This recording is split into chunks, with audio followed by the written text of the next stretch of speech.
Welcome back to the Arch Advocate Podcast. Thank you so much for joining. Thank you for hitting subscribe and telling a friend. Hey, if you want to support the show, you can go on to archadvocate.com. Archadvocate.com.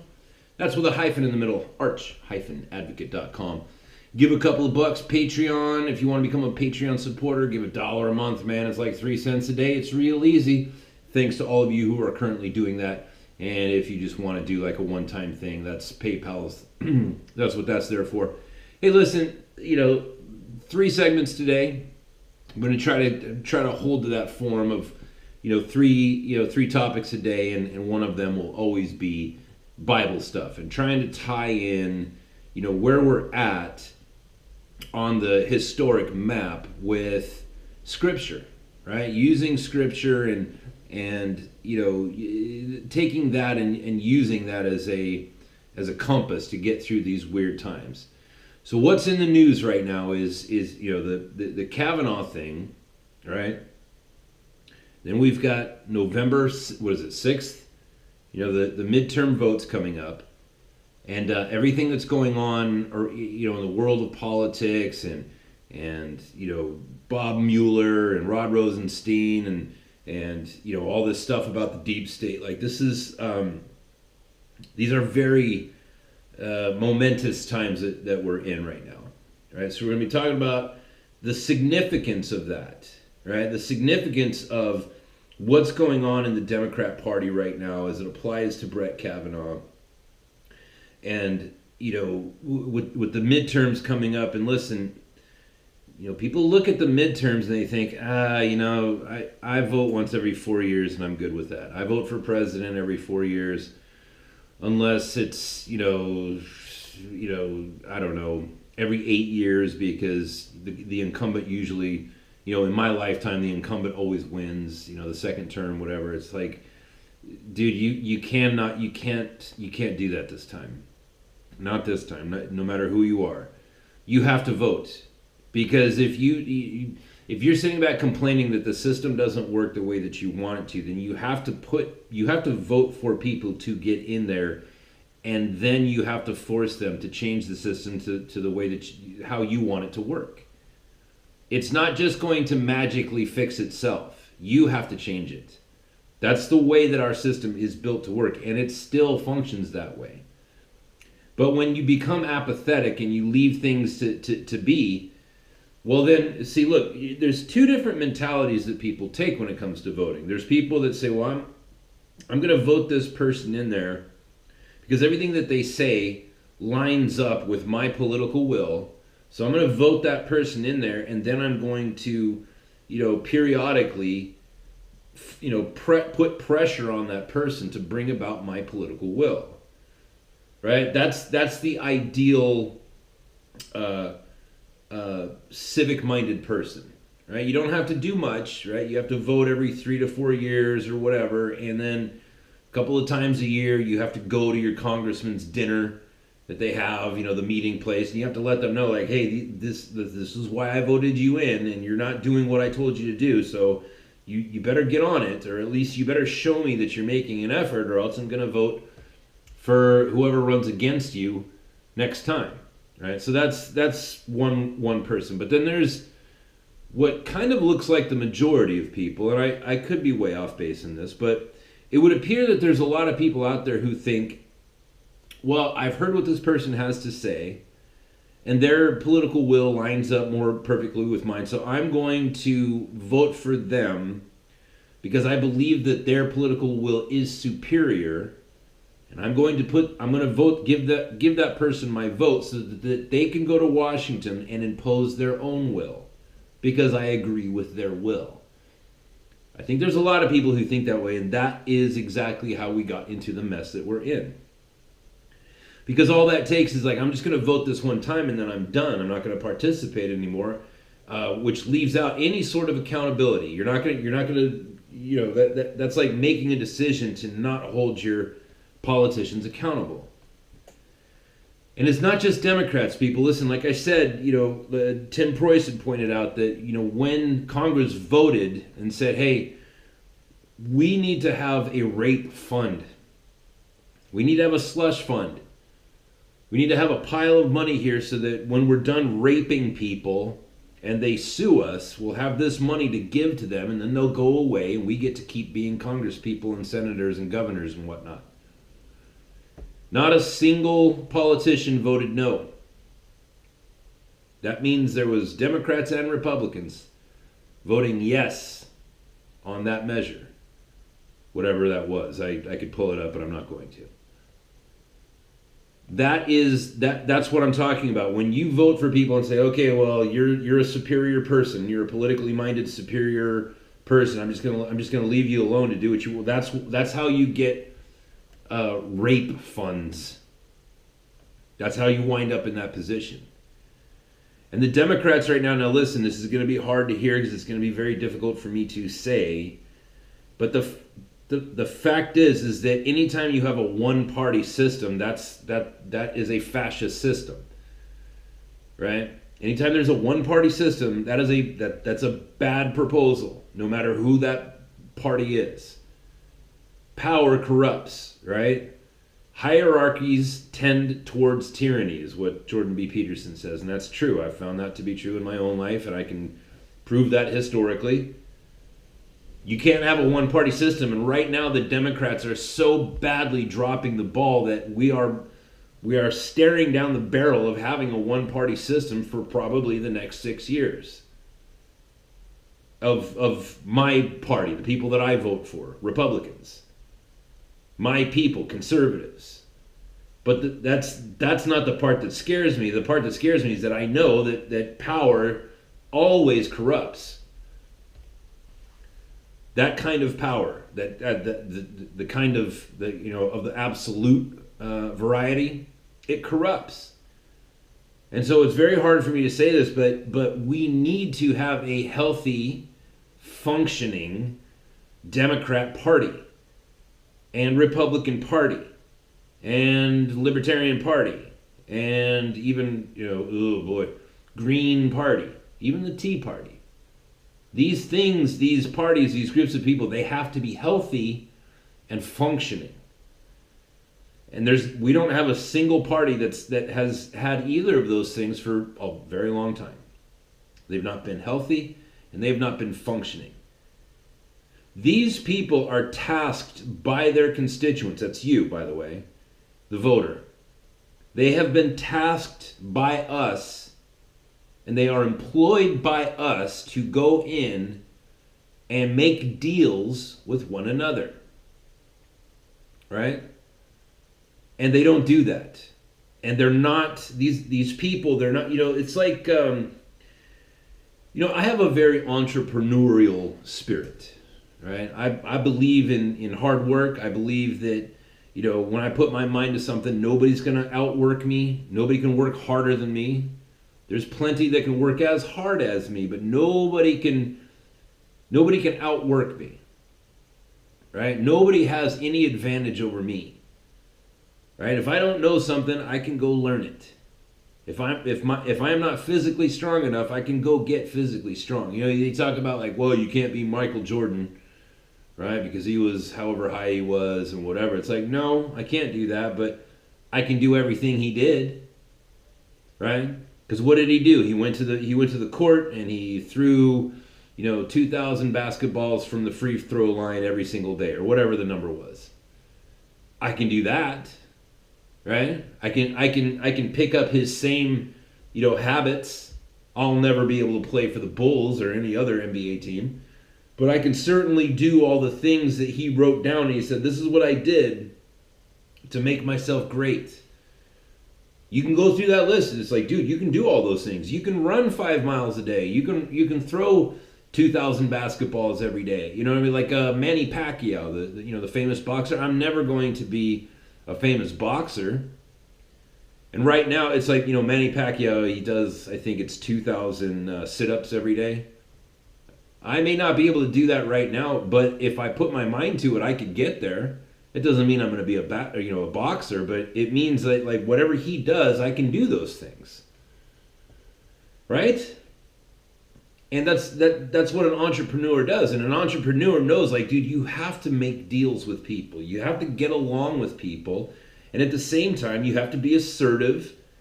And at the same time, you have to be patient. And at the same time, you know what I mean? Like there's things that you have to do as an entrepreneur to be successful. And politicians, every single one of them, none of those people have been doing those things. Not that I can see. They don't work well with one another. They don't make deals, right? One of the major things that you need if you're going to be successful in business, if you're going to strike out and you get out there on your own and be an entrepreneur and try to get to that next level of income, you have one of the main things that you have to learn, other than reading people and learning how to close deals and and the types of things that you need to practice. One of those things is called leverage. You need to learn how to get leverage on people, right? You're probably saying, "Whoa, Pete, this sounds like manipulation." Well, hold on. There's a beautiful side to this. The most holy, right? Remember, I'm always saying, like, there's a holy side and a profane side to everything. The most holy form of leverage, that you can have over your fellow man is called reciprocity. I do something for you, and therefore you're automatically going to think you owe me, right? If I'm in business with you and I send you, flowers on your birthday or on your wedding anniversary, or if I send you gifts as a client, if I send you gifts when you have a new child born or something like that, you're going to remember those things. That's called and you're going to think like, oh, I need to do something back for this guy. That's a holy thing. That's called leverage, right? And to take it even further, like as it applies to entrepreneurship, is if I'm your client and whatever, and you task me with a job, and I complete that job, but then I do something that goes the extra mile. I didn't have to do it. I know that I'm not gonna get paid extra for having done it, but I'm just gonna do this one little thing. It's gonna take me a couple extra hours out of my life, but I'm gonna do it because I value your patronage to my business. Now I'm gonna do that, and you're gonna see it, and then you're gonna think to yourself like, "Oh, I owe that guy one." That's called reciprocity, and it's holy. That's how you get leverage in a perfect world where everybody's being good little boys and girls. That's the perfect way to get leverage on people. Do things for them. Be nice to them, you know what I mean? Like, notice things, right? And every successful entrepreneur knows this. Like, that's day one stuff right there. Go the extra mile. Remember birthdays and anniversaries and that sort of thing. Do extra for people, because that's how you create reciprocity. And then that person enters into a sort of a competition with you of like, who's going to out nice the next person. And then, you know what I'm saying? And then as that relationship grows, business gets bigger, more money's changing hands, and you two are, these two entrepreneurs, these two people that have a client, relationship with each other, they're fighting it out. And what is their weapon? Being nice and going the extra mile for one another. That is a healthy thing. You know what I mean? That's a great way to go about it. That's how you get successful. That's how you build friends. You build a team. You build a network and a community of people around you that you're happy to do things for, and they're happy to do things for you, because everybody's making money. Everybody's getting well. Nobody's getting burned. That's how you do it. But that's not true in Washington, D.C. Look at the culture. Look at the culture that's going on right now. These are not people that are trying to help each other out at all. And the thing that all these people have in common, Democrats and Republicans alike, the thing that they all have in common is that they have all been hired by all of us to go in there and get along and bring about the will of the American people. And they're not doing it, and they haven't done it in a very long time. What they have been doing is infiltrating the FBI and the CIA. What they have been doing is creating things that need to be kept secret and then keeping them secret. Holding closed door sessions where, they approve money, $750,000 or whatever it was to figure out, what John Glenn said when he stepped on the moon for the first time. Creating a fund to where, if a congressman rapes his staff, that there's going to be hush money there, paid for by the American taxpayer. That's what those people have been doing. They've not been working together. And everything that you see right now in the Kavanaugh case is a perfect snapshot of what I'm talking about. They don't give a damn about Kavanaugh. They don't care. It wouldn't matter who it was that got nominated. They said before Donald Trump even nominated anybody, they said that they were going to block no matter who he nominated.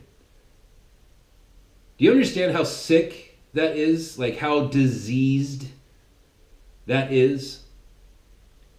These are people with diseased minds. It's sick. It's weak. Right? Like imagine, have you ever seen, I've had, a few friends, that have had cancer and died from cancer, or had children that died from cancer, and I was very close to these people and I went to the hospital. You ever seen somebody that was riddled with cancer? They're so weak that they can hardly breathe. They don't have the strength for it. They can't move. Right? That's the weakness of sickness. And these people are sick. They have diseased minds and corrupted, diseased souls. They cannot win. I'm not saying they you have to go vote because these people can't win. I'm saying it really doesn't matter. In that respect, it doesn't matter. These people can't win because they are diseased. The reason you need to vote is so that so that when they do die from their cancer, they don't take the whole nation down with them. These people will gladly wait until the 11th hour to use this lady who has some very strange ties to George Soros and to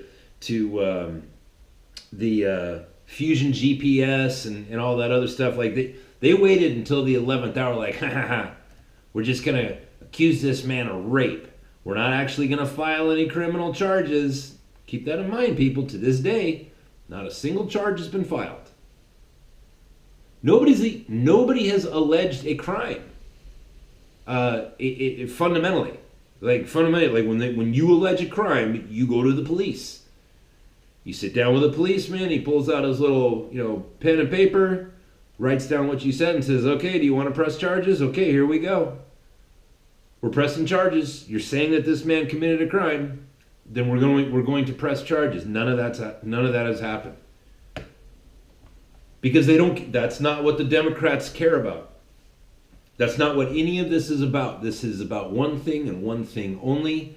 They just don't want Donald Trump to have his way. That's it. There's nothing in that says like, well, you know what, I think that Brett Kavanaugh being a Supreme Court justice is bad for the American people. Right? There was none of that. It was all, they said from the beginning, we're going to block this guy, and then you had Cory Booker in there with his I am Spartacus garbage. And then when all of that had failed, then they played the rape card. These are sick people. And they don't know how to run anything.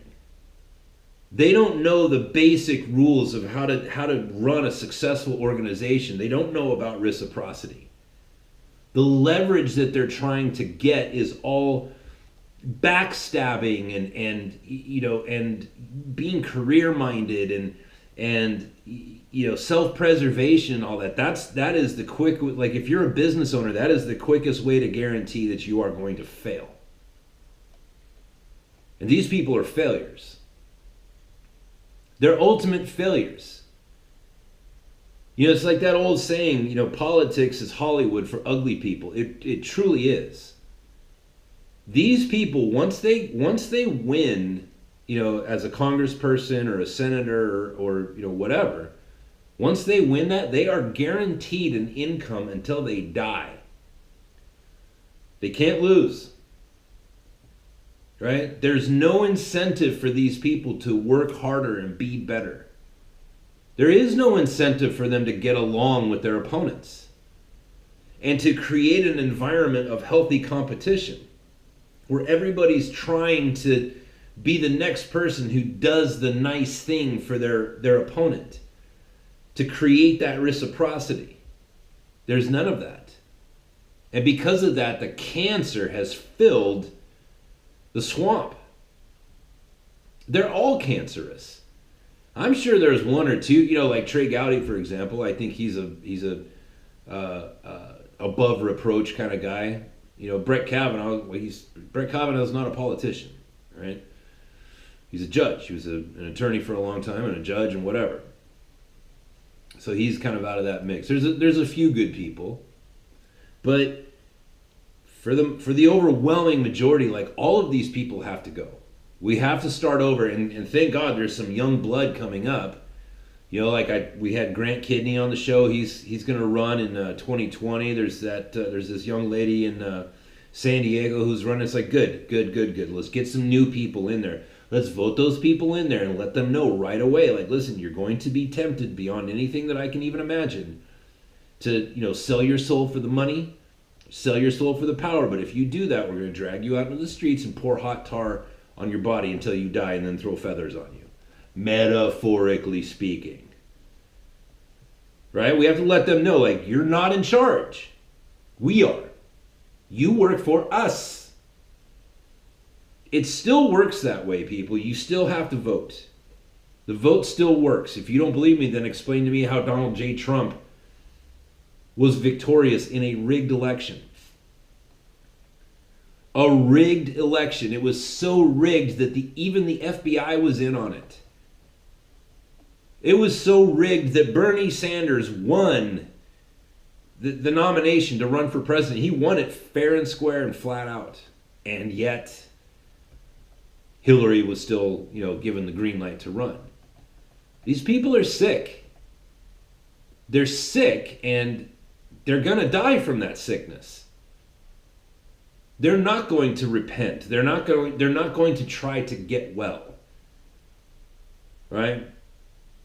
And this November, man, it's in a month. It's in a month and 6 plus 5, it's, what is that, 41 days, something like that? It's coming up. We have to send a message to these people. It's over. It's over. You've probably seen, like, Beto O'Rourke. That's not his name, right? Beto is not his name. You know that he changed that? Like, it was a nickname that he gave himself, and he started going by that just so that he could appeal to the Latino vote. That's sick. You know what I mean? That's perverse. That's like if he literally put on a dress and a blonde wig and some lipstick on so that he could appeal to the female vote. It's like it's sick, like, to that degree. Like, wait a minute. You're not a woman. You know what I mean? It's sick. It's sick that he would do that. And it's sick that people fall for that. You have to vote, people, because, again, I've brought up that there's that lady down there in Miami-Dade, the congresswoman who dresses up in the funny hats, wears all the makeup, and she's got the sequins and the rhinestones all over her clothes. She literally dresses like a rodeo clown. Like, she could literally run out in the middle of a rodeo and save a cowboy from an angry bull. That's the way she dresses. Now, that's a disturbing fact that a congressperson is so mentally weird that she thinks, like, in 2018 that's a good fashion choice. I mean, if it was 1983, I could see it. I still would be repulsed by it, but I'd just be like, well, it was the 80s. It was weird. Everybody was doing a lot of coke. Right? But it's not. It's 2018. And it's not her so much, and the fact that she's a congressperson that's disturbing to me. It's the fact that there were people that had to vote her in. There were people that looked at her and said, she seems legit. Let's vote for her. That's the state of the American voter. I can't imagine that was a huge voter turnout. Right? When I see people like her, and I see, I see this never-ending string of victories on the part of Maxine Waters, over 30 years representing that one district. I have to imagine. It's like, you mean to tell me that nobody has called you out on your BS up until this point? How is this possible? How is it that the Republican Party didn't give somebody a gigantic bag of money and said, listen, just take that seat away from her. Pay as much money as you want for advertising and flyers and billboards and TV time and whatever. Just get her out of there because she's cancer. There has to be some sort of shenanigans going on in that district. I don't know, but either way, what I'm saying is everybody has to vote this November. We have to have Congress, and we have to have the Senate. We have to send a clear message to the Democratic Party, like, you have to rebuild. You are now literally the party of socialism. That ideology that kills tens and hundreds of millions of people wherever it goes. Look at Venezuela right now. 200,000 people are now eligible for refugee status. 200,000 people have fled that country on foot. Okay, that's South America, people. It's not like walking across the desert. It's not, you know what I mean? They're not walking across cool meadows. Venezuela it's hot down there. It's very close to the equator. It's all jungle. It's all humid. There's bugs. There's gigantic mosquitoes. And on top of all that, there's swamp and rivers and marshes and, mud. And on top of all of that, it's like now and they've got their kids in tow. They've got granny and grandpa. They're dragging these people across the wilderness, and on top of all of that, they don't have any food in their belly. They don't have any energy. They don't have calories going in as they're burning calories trying to walk, and get out of Venezuela. That's what socialism is. That's what happens everywhere it goes. And this is just the beginning. That 200,000 I just mentioned, that was just yesterday's report. It's going to get much worse. The Democrat Party is literally, that's who they are now. They're on the side of socialism. They hate America so much. And they want power so badly that they will go with, I'm guessing the only way this has happened is that they listened to the bullshit of a bunch of like college students and decided, oh, this is the way we need to signal to our voters, to the people that we hope to obtain their votes. We need to signal to them that we're becoming socialists. That's the only thing I can figure, because it's like, why would you do this when it is so easy to just get you on stage and just get you talking about socialism and make you look like a complete asshole in front of the whole nation?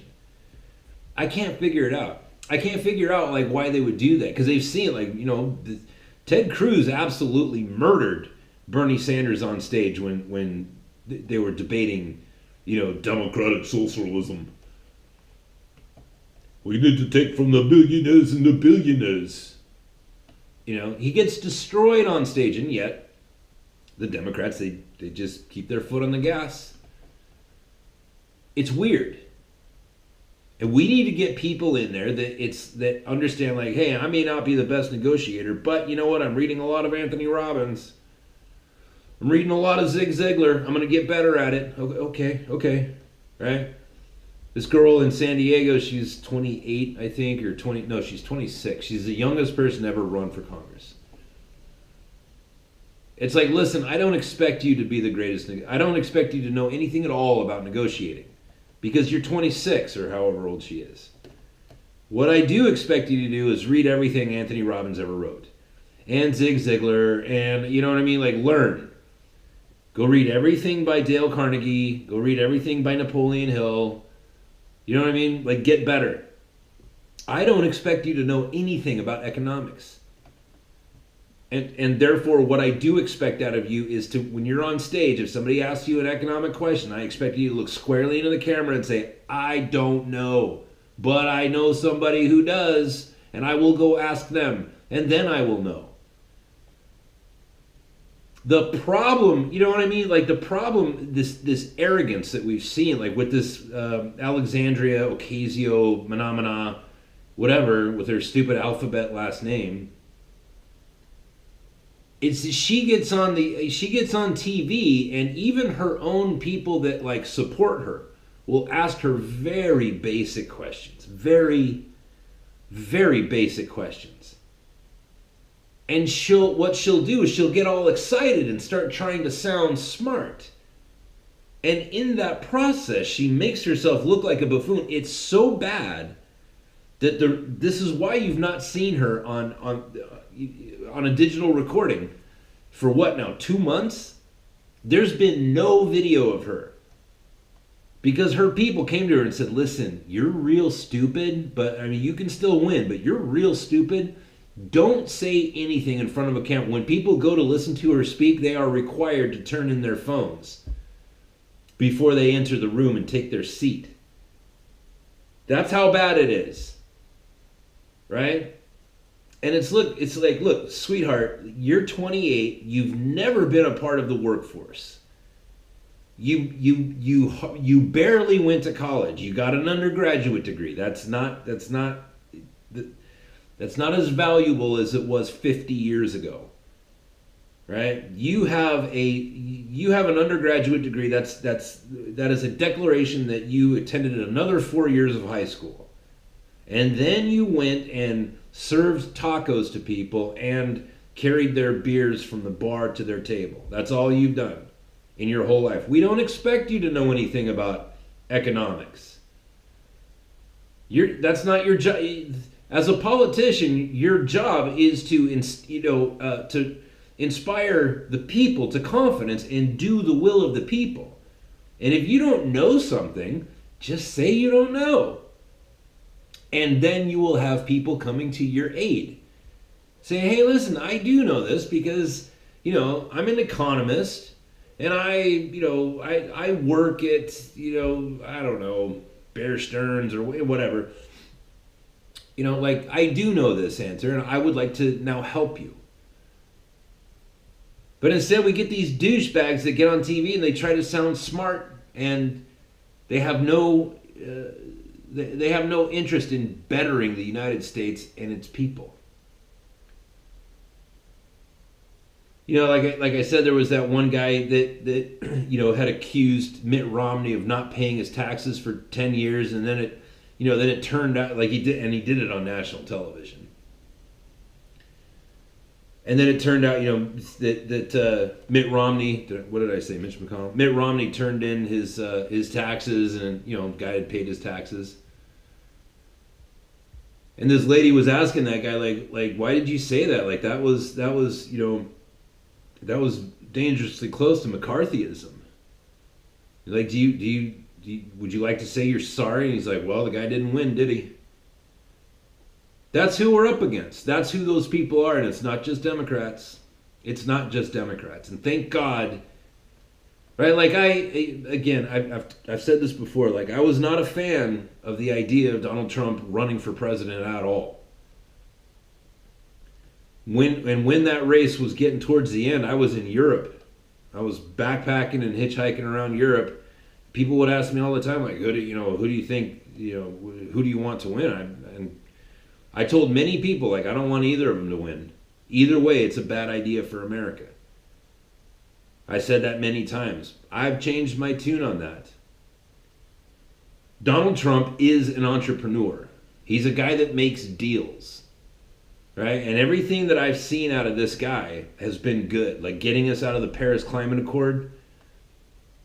These people talk about, oh, it's going to ruin the environment. It's like, okay, if you ever run into those people, you can say, well, let me ask you, like, what do you believe the Paris Climate Accord did for the climate, or did for the environment? And you ask them, and they'll always say, well, China made all these changes. It's like, no, like, here, I can show you. China agreed to do something that they had already agreed to do before the Paris Climate Accord. Same thing with India. So Donald Trump comes along, he's like, well, wait a minute, we're sending you all this money, we're not getting anything out of it, and furthermore, like, you haven't actually changed anything, you've only said that you are going to do something in the future. That's not the same thing as doing something. So we are literally shelling out billions of dollars to you for nothing. We're not getting anything. Nobody's getting anything, so therefore, no more money for you. The UN is about to experience that same, sort of reckoning. Donald Trump goes in front of the UN yesterday and says, man, I've done more for the American people than anybody else in the last 50 years. And I agree with him. And what do? They all start laughing. Ha ha ha ha ha ha. Well, guess what, UN? We can see you. We can see that you hate the Jews and you want to exterminate Israel.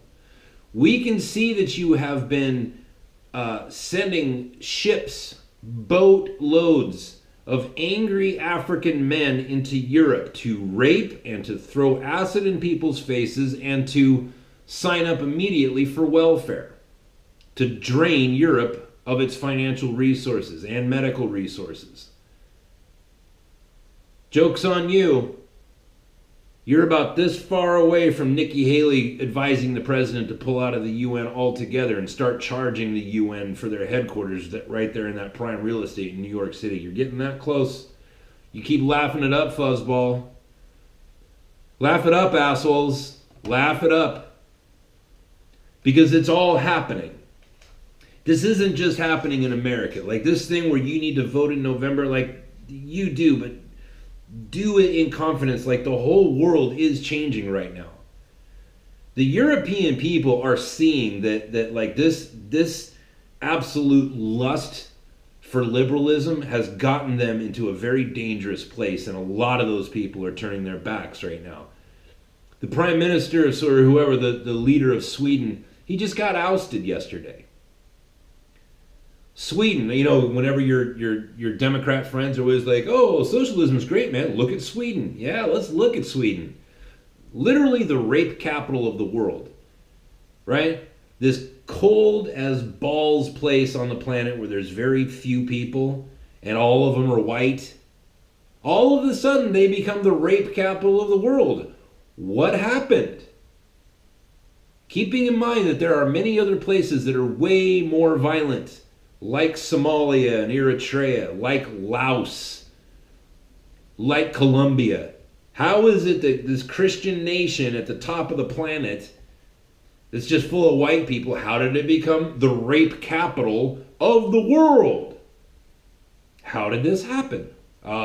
Is there something different? Did something change? Right? Did they get a batch of bad drugs?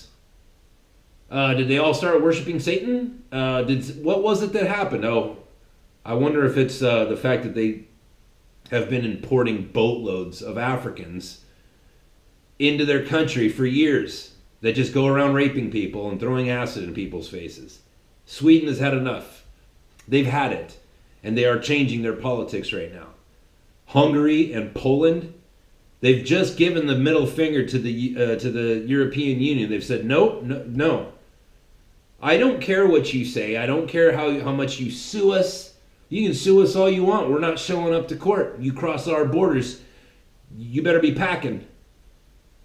You better be holding up a white flag, or you better be coming across in tanks like in the old days. Because either way, there's going to be a fight. Like, this is where we are, and there is a very good, reasonable expectation that reason will win, and that there will not be bloodshed. And that people are going to start standing up like Poland, like Hungary, like Sweden. That people are going to start standing up and say, you know what, these leaders have to go. No, we don't need to import all the poor black people who hate us and are Muslims. We don't need to import these people. Those people need to be responsible for their land the way that we have been responsible with ours. Tomorrow, big day for, for the course of England, in my estimation. Tommy Robinson is going back to court. There is a very realistic possibility that he could be going back to prison. If that happens, there's going to be rioting. There's probably going to be people that are going to get killed, probably policemen. Dear England, man, you people, you've gotten way too far off into liberal la-la land. Go back and read your Magna Carta. Go back and read that document. This is who you are. You are free. You are free to speak. You are free to defend yourselves, even against your own people, especially against your own people. Man, you throw Tommy Robinson back in the pokey, oh boy, that's not going to bode well for you. There are way too many English people who see through your bullshit and they're ready to fight. Because they've had it. They're tired of people running up and down their streets, throwing machetes around, chopping people up. Throwing acid in a 3-year-old baby's face. Setting off a bomb at an Ariana Grande concert where there's nothing but teenage girls. This is who you've imported into your country, England. And by the way, no amount of your liberal bullshit is going to change that fact. You're importing people who hate you and want to kill you and are killing you. And are firmly on the tit of your welfare system. They're draining your resources and they're doing it on purpose. Stand up is what I'm saying. Stand up with your vote, primarily. You stand with your vote, right?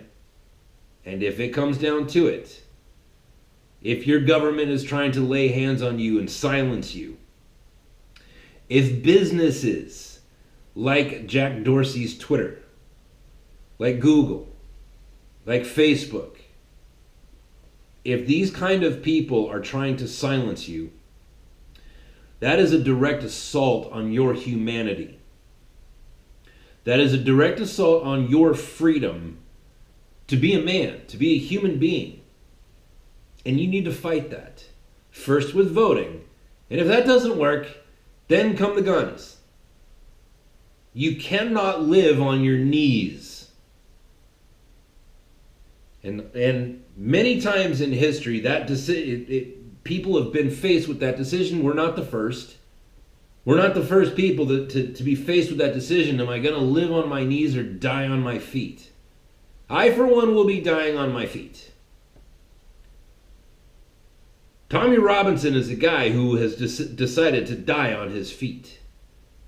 He's not going to let a bunch of liberal teenagers push him around and tell him it's okay that people are running around raping the women, throwing acid in children's faces, running their cars through crowds of people. He's not going to do that. And we need to stand with him. Right? You people in England, you need to stand with your brother Tommy. Don't make us come back over there and kick your ass again, England. We kicked you off our land. Don't make us come over there and kick you off of yours. Ooh, all right. It's a passage of scripture that has been much argued over. It says, "The kingdom of heaven suffereth violence, and the violent take it by force." The kingdom of heaven suffereth violence, and the violent take it by force. All right. Now, just really quick, that word "suffer" or "suffereth," it means to cause, right? That word, suffer is kind of morphed in its meaning. Like when you hear about women's suffrage, that means women's right to vote. Right? Because what is suffrage? It's your ability to cause something. When you vote, you're suffering. You're causing. Right? And in this passage of Scripture, it says, the kingdom of God causes violence. And the violent take it by force. Right? It's a heavy Scripture. And by the way, I can make the case in just about every passage of Scripture that it's way more horrific than people imagine, right? Like when people read the teachings of Jesus, for some reason they get like the warm and fuzzies. I don't. I crap my pants when I read the teachings of Jesus because they're horrifying. The things that Jesus said were absolutely mind-bogglingly terrifying and horrifying. And you can see that in the Scriptures if you read the rest of the story, when you find out, like, here's a story about Jesus, and then right after that it'll tell you how the crowd responded to what he had just said. It's always the same. They were horrified. Horrified. So it begs, it stands to reason that like if you read that Scripture and you're not horrified, then you didn't hear what that crowd heard. Is that safe, right? Does that make sense? Like if the crowd heard something that made them recoil in horror, and that's what's written in the book, the fact that when you read it you don't recoil in horror, well then you're probably not hearing the same thing that those people heard. Therefore, you're not hearing it right. The kingdom of heaven causes violence. And the violent take it, meaning the kingdom of heaven, by force. If you want to live in the kingdom of heaven, you're going to have to take it by force. You're going to have to want it. You're going to have to impose your will. You're going to have to, Like it's some work. Self-denial is a violent act. Discipline is an act of violence. Like self-discipline. Like you guys know. I smoke cigarettes. I don't make any excuses for it. I'm a smoker because I lack the discipline to quit. Right? And if I want to quit, I'm going to have to take a violent measure to get into the kingdom of heaven. Right? The kingdom of not smelling like a dirty ashtray. Right? Not spending money on stupid things that have absolutely no redeeming value whatsoever. I'm just shitting money on cigarettes. If I want to quit, I'm going to have to take a violent act. I'm going to have to cut this thing out of my life, and I'm going to have to go through weeks and months of going through withdrawals, and then years and years of having, semi-reoccurring withdrawals. That's a violent act. Right? If you want to stand up for the truth, that's going to have to be a violent act. You're going to experience violence. There's going to be people that are going to come to you and say, oh, you're a Christian, like you believe in God. Nietzsche said God is dead. And then they won't be able to quote the rest of that saying. But let me digress away from that. You're going to have people that will insult you, maybe fire you or not hire you to begin with, whatever. There's going to be a certain amount of violence involved. But the violent take it by force. It's like if you want to know the truth, you're going to have to take it by force. You're going to have to stand your ground. You're going to have to stand up and say, no, I don't want these people who hate us and are trying to kill me. I don't want these people in my country. Hey, these Congress people that have been running amok for decades. This is not new, people. What we are seeing is the zit, the pimple on the ass of humanity is finally coming to a head, and it's about to burst and shit out goo on everybody. It's just now coming to a head, but this has been going on for a long time. And if you want to restore our republic, you're going to have to do some things that you don't want to do, like vote every time, not just every 4 to 8 years, but every time there is a vote. Every time there is a state vote on issues, which most states it's every 2 years. Some states it's further out. Sometimes some states it's once a year. But every time there's a vote on state issues, you're going to have to vote. Every time there's a vote for your local congressperson, you're going to have to vote. Every time there's a vote in your, your parent teachers association, you're going to have to vote. You have to take control. And these things of, leaving your house and getting the kids dressed and making sure that you ate dinner early enough so that you could get everybody in the car and drive down to that PTA meeting so that you can vote no on some pedophile who wants to be the principal of your school, that's what you're going to have to do. You're going to have to take it by force.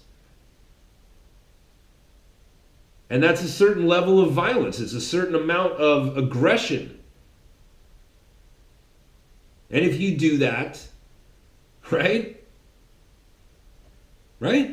Then you get to live in a nice ordered society where God rules, right? Where the hearts of man are governed by God, where people are more adherent to the truth, right? Like here's one thing that's kind of, I saw this as a meme on Facebook. It was saying, like, so let me understand this correctly. The Democrats say that it's rape if some college kid shows his penis to a woman in 1983 in college, but it's not rape if a man goes into the women's bathroom and shows his penis to my daughter.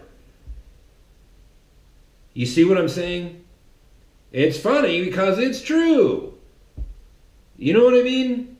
I don't want to live in a society where there's variables on people's adherence to the truth. I don't want that. And I'm willing to do whatever it takes to make sure it's like, no, here's the truth.